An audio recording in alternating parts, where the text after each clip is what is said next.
Hi everybody, I'm Adrian Howard and I'd like you to meet Theodore Sturgeon.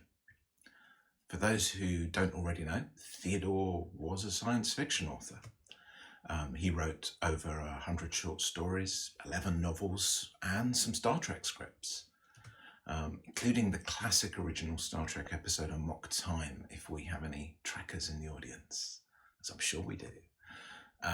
But he's arguably as well known for some things he wrote in Venture magazine in 1958 about the many criticisms science fiction got from people who hated the genre. Sturgeon's revelation, Ted said, which was wrung out of me after 20 years of wearying defense of science fiction against attacks of people who used the worst examples of the field for ammunition, and whose conclusion was that 90% of science fiction is CRUD. The revelation, 90% of everything is CRUD. People started calling Sturgeon's revelation Sturgeon's law. 90% of everything is CRUD. Sometimes folk used other words instead of CRUD. In the last few years, I found Sturgeon's law to be a useful lens to help me understand some of the problems I encounter when different communities of practice start butting heads. When a manager says agile is awful, when agile folk hate on designers, and so on. I work coaching people who are struggling in the messy spaces where product, user research and delivery overlap. So I see folk butting heads a lot. And a lot of that conflict seems to happen because of a couple of biases around how different communities of practice perceive each other.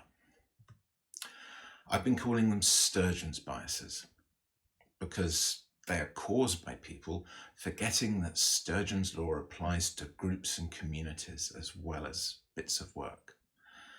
As an aside, if you discover a better label for this, do let me know. This feels like the sort of problem some smart sociologist wrote a paper about 70 years ago, but I'm not going to find anything. Anyway, imagine a community with 100 people in it. They can be developers or product managers or lawyers, it really doesn't matter. Now, in any community of practice, some people are going to be awesome practitioners and some folk are going to be fairly ineffective, along with everything in between. For the sake of simplicity, let's use Sturgeon's law. So our green are our 10% of awesome folk, which makes the other 90% CRUD. Which makes a kind of intuitive sense. If I look around me in an organization or a community, there are going to be some folk who are better and some folk are going to be worse. Through leadership or management or training or exposure to good practices or ability. And this seems to be the model many people have about how communities are broken down, a random distribution. The problem is, this picture is a lie. Because the distribution of people in a community of practice isn't random. Good people in a field tend to seek out other good people. They tend to hire other good people. They tend to talk more to other good people. They cluster. They also tend to either raise up the folk near them through influence and education or push them away if they can't or don't want to perform at that level. Which means that the best practitioners in a community of practice get a really, really biased view of the general level of ability. They only see the people around them who all tend to be awesome or awesome adjacent. Whereas the majority of people see this, the best people in the community experience it as 90% awesome, when the reality is 10% awesome. And this is the first of what I'm calling Sturgeon's biases. The best people in the community experience 90% awesome, when the reality is 10% awesome. For example, for the first 10 years or so of my career, I hated testers, which is dumb, I know. But the reason I hated testers is that all the testers I worked with were, quite frankly, terrible at testing. They were of an old school that involved no automated testing. They were running through checklists. They had very little independent action or autonomy on attacking problems, which caused all sorts of issues. My favorite example of this was when there was a curse word in some copy, and this was in an era when we were shipping on floppy, so it really mattered that that copy was good and right. And that curse word got seen by someone in testing, but not called out, because curse words weren't on the checklist. Anyway, that's not the only bias. All the voices in a community of practice are not equally prominent. Who speaks at conferences? Who writes the articles? Who works on the most exciting and influential projects? We hear the voices of some people much more frequently. They have much, much more visibility than everybody else. We don't tend to get conference keynotes about work that went terribly wrong and everybody walked away learning no lessons. Which leads to the second bias. The presentation of a community is 90% awesome, when the reality is 10% awesome. And that dissonance can cause problems. If the world tells you that something is awesome, but your only experience of it are terrible, then you tend to dismiss that awesome as a lie. If somebody tells you Scrum is brilliant, but your only experience of Scrum is as a process-heavy, estimate-driven, velocity-chasing feature factory, then it's really hard to take them seriously. And these biases are, of course, a massive oversimplification.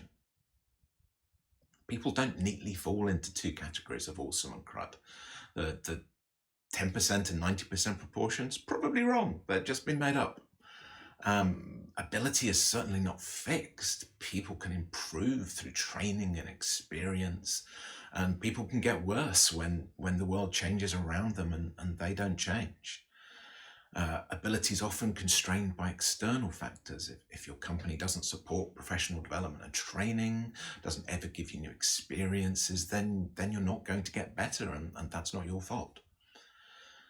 Popular communities attract newbies and exploiters. Machine learning is super popular right now, which means there's a massive influx of new people, and not all of those people have the skills to do that work well.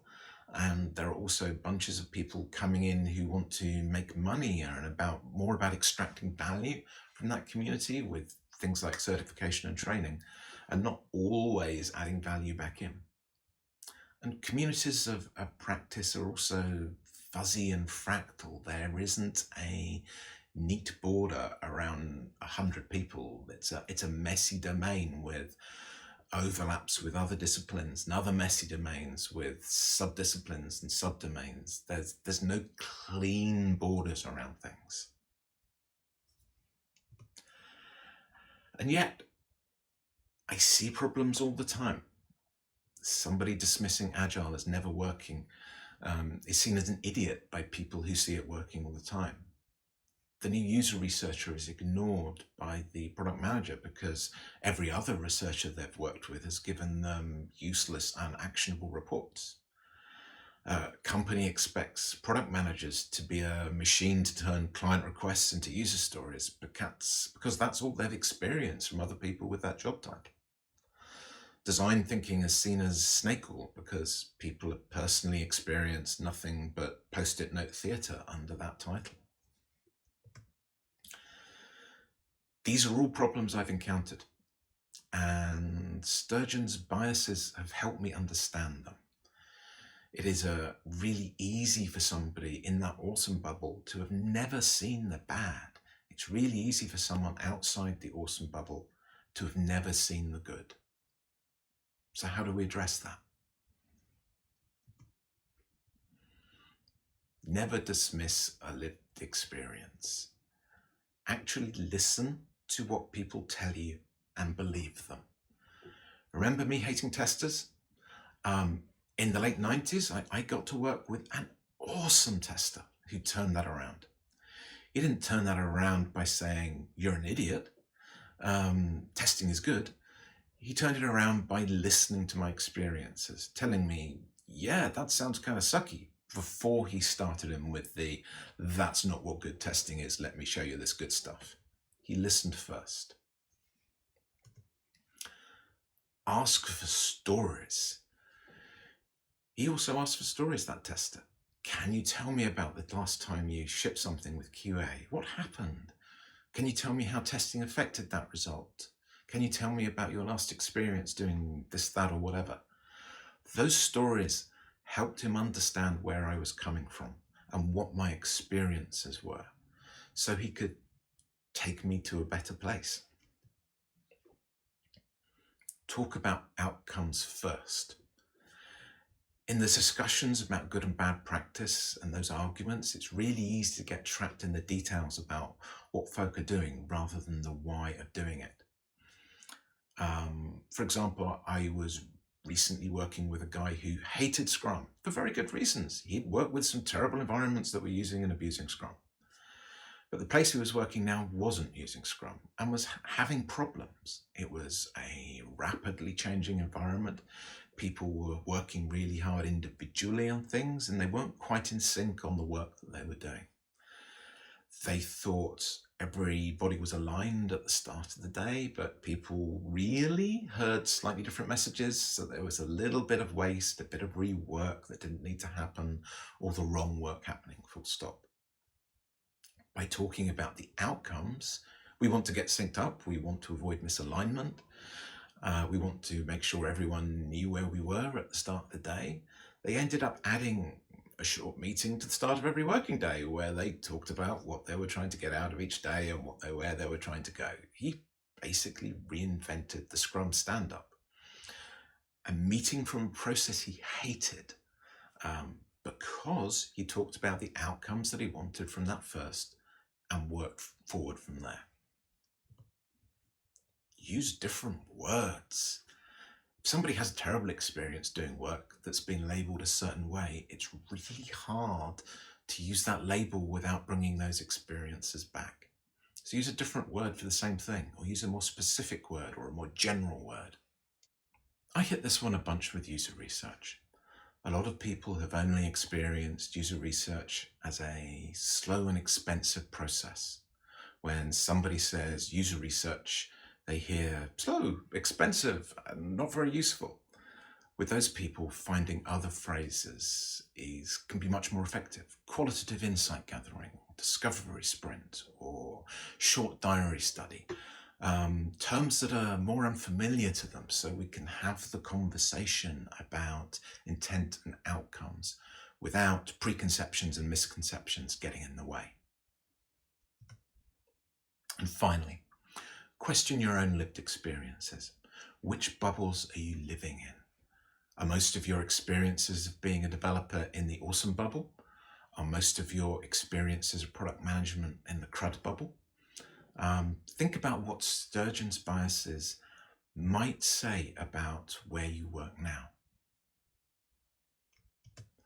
Talking of Theodore, in his Venture magazine article, he talked about 2 corollaries to his revelation.